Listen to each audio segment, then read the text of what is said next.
Bonjour et bienvenue sur le plateau de l'Actu Bourse, le magazine des tendances de marché et des sociétés cotées. Et j'ai le plaisir d'accueillir aujourd'hui sur le plateau Didier Blondel, directeur financier, et Philippe Pouletti, président tous les deux de la société Abivax. Bonjour messieurs. Bonjour. Alors, Abivax, c'est une biotech cotée depuis 2015, spécialisée dans le traitement des maladies inflammatoires chroniques, d'infections virales ou encore de cancer. Et l'actualité récente de la société, elle est riche, messieurs, parce que on commence par cette réponse attendue, celle de l'autorité de santé américaine, la FDA, pour avancer votre programme clinique le plus avancé. Je veux bien sûr parler d'ABX 464 dans la rectocolite hémorragique. On dit souvent RCH, pour aller plus vite peut-être. Voilà, vous emploierez ce terme. Finalement, qu'est-ce qu'il faut retenir de ce retour de la FDA qui est là en quelque sorte pour préciser le design de la phase 3, comment surtout derrière Abivax va pouvoir avancer dans le lancement et le déroulement de cette phase 3? Ce qu'il faut retenir, c'est que la FDA et les Key Opinion Leaders, les cliniciens, reconnaissent que la rectocolite hémorragique est une maladie sévère, chronique, grave, où il y a besoin de nouveaux traitements parce qu'actuellement, la plupart des malades sont ou deviennent résistants aux traitements les plus puissants. Le deuxième message, c'est qu'Abivax est en train de préparer très activement la finalisation de l'étude phase 3 qui pourrait commencer au printemps prochain. Donc une étude phase 3 qui pourrait commencer au printemps prochain. Combien de patients à peu près il faut attendre dans cette étude? Alors on ne va pas dire aujourd'hui exactement, mais c'est disons 800, 1000 patients. C'est une étude de pivot importante. Mais ce qu'il faut retenir, c'est que les résultats de phase 2B qu'on a déjà, qui étaient au-delà de 250 patients, et en tout on a traité plus de 900 patients dans différentes indications, nous montrent aujourd'hui que l'ABX 464 est un médicament très efficace et très bien toléré. Alors justement, vous en avez parlé, Philippe Pouletti, il y a eu cette phase 3 qui se prépare activement, mais on a pu prendre connaissance un peu plus tôt, c'était en octobre justement, des résultats de l'étude de maintenance de phase 2B, toujours avec ABX 464. Que nous ont appris ces résultats finalement et en quoi vous éclairent-ils peut-être un petit peu plus sur ce qu'il faudra faire en phase 3? Alors si vous me permettez, je vais prendre une référence d'actualité. Vous avez peut-être vu que Arena, une société de biotech américaine, vient d'être achetée pour plus de 7 milliards de dollars par Pfizer, le plus grand groupe pharmaceutique mondial, justement pour un concurrent de l'ABX 464, avec un mécanisme d'action différent, qui est déjà en phase 3. Donc 7 milliards de dollars pour Arena.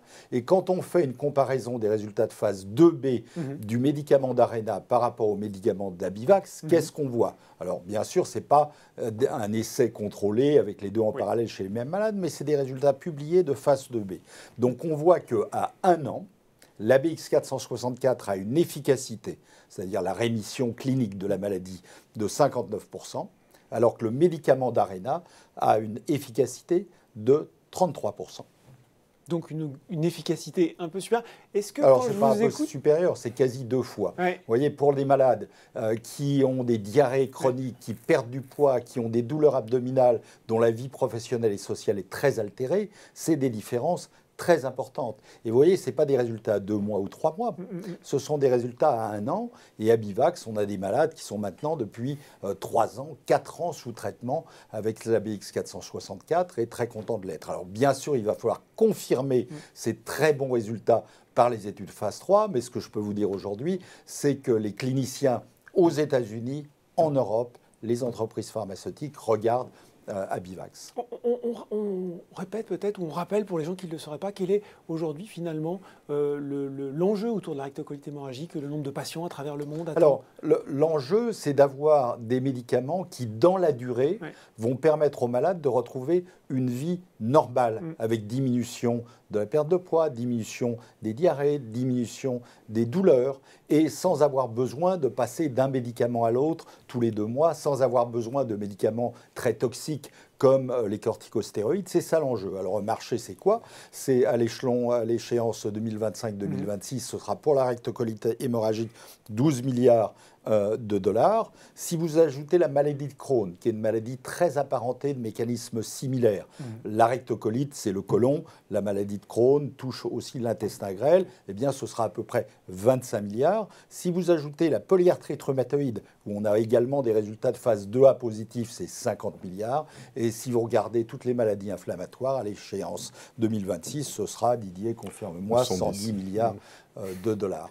Donc, vous voyez, c'est un énorme besoin médical, un très gros marché. Et Abivax, petite société de biotech française, mais bien connue aux États-Unis, a la prétention d'être un acteur significatif. Je reviens sur ce deal d'ailleurs, Arena Pharmaceutical Pfizer, vous l'avez dit, un montant à peu près de 7 milliards de dollars. Alors, ce n'est pas le seul médicament dans le pipe d'Arena, mais qu'est-ce que ça nous dit peut-être sur la valorisation au regard d'Abivax finalement? Alors, ce n'est pas à nous de faire une comparaison entre les 400-500 millions d'euros de capitalisation d'Abivax et l'acquisition de 7 milliards.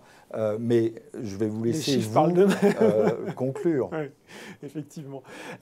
Voilà en ce qui concerne ABX 464, on l'a dit, l'actif le plus avancé, mais pas le seul non plus d'Abivax. Il y a aussi ABX 196 avec là aussi des résultats d'une étude, cette fois-ci de phase 1, 2 dans le cancer du foie, on parle du cancer hépatocellulaire, qui montre, et là je vous cite, en tout cas je cite le communiqué de presse de l'entreprise, une bonne tolérance et des signaux prometteurs de bénéfices cliniques. Quelles sont tout simplement les prochaines étapes prévues pour cet actif? Didier, alors la prochaine étape, c'est nous allons présenter ces résultats à la conférence ASCO GI, qui est la conférence de référence dans le domaine aux États-Unis, plus globalement dans le monde.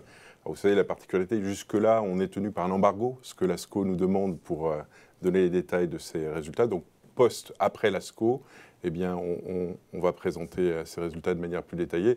Et bien entendu, on va souligner qu'en général, lorsque les présentations sont reçues à l'ASCO, c'est plutôt un signe positif sur ce qu'on va pouvoir démontrer. Alors, sans aller, sans spoiler, sans trop s'avancer, quelle serait la suite du développement pour cet actif? Pour cet actif, en fait, après ces résultats de cette première phase, qui est une phase dite d'escalation, on mesure les différentes doses possibles de l'ABX 196 en compagnie du traitement un des traitements références qui sont les checkpoint inhibitors. On va regarder quelles sont les étapes qui nous permettraient d'élargir ce schéma à un nombre plus important de patients. Là, on a juste 10 patients en fait, qui auront été traités à travers cette première étape. Et évidemment, la prochaine étape, c'est de traiter plus de patients avec notre produit. Bon, alors on sait que la trésorerie de la société, elle a été renforcée en juillet dernier par un financement de 85 millions d'euros. Finalement, question classique mais importante, quelle visibilité avez-vous aujourd'hui compte tenu justement des différents programmes que vous comptez mener? C'est peut-être aux financiers que je pose cette question. Je sais pas. Oui, alors si je voulais répondre en un mot, je dirais la visibilité est bonne. C'est-à-dire que nous sommes financés jusqu'à la fin du troisième trimestre 2022, donc un petit peu moins d'un an maintenant, ce qui va nous permettre dans l'intervalle, comme Philippe nous l'a expliqué, de démarrer le programme de phase 3 dans la rectocolite hémorragique. Et bien entendu, pour les étapes suivantes, puisque évidemment septembre est un horizon qui est maintenant assez proche de nous, les grandes étapes pour nous, ça sera surtout de regarder ce qu'on décrivait auparavant, la possibilité d'un partenariat pharmaceutique qui résolverait bien sûr l'équation financière d'un seul coup. Et donc ça, c'est vraiment... et pourrait valoriser très fortement. Exactement.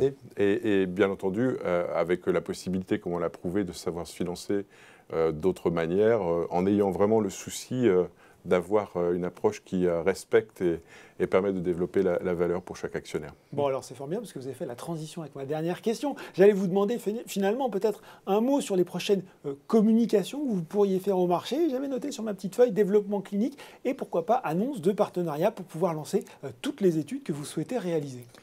Alors, les échéances, comme on vous l'a dit, c'est d'entamer au printemps prochain le début de la phase 3 aux États-Unis et en Europe pour la BX 464. Il y aura dans l'intervalle des résultats supplémentaires sur les études de long terme d'efficacité et de safety de la BX 464, dont on a toute raison de croire qu'ils confirmeront ce qu'on sait aujourd'hui. Et en matière de partenariat qui peut viser à développer toutes les indications et à offrir au plus grand nombre de malades dans le monde l'ABX 464 pour la rectocolite hémorragique, la maladie de Crohn, la polyarthrite rhumatoïde, on offrira ce partenariat que si on juge qu'il est également dans l'intérêt des actionnaires. Bon ben voilà, en tout cas une étude de phase 3 qui démarre l'année prochaine, peut-être d'autres annonces à venir, l'avenir nous le dira. Merci beaucoup messieurs d'avoir été sur le plateau de l'Actu Bourse pour commenter l'actualité d'Abivax. Merci beaucoup. Merci. L'Actu Bourse, c'est fini pour aujourd'hui, on se retrouve très bientôt pour un nouveau numéro.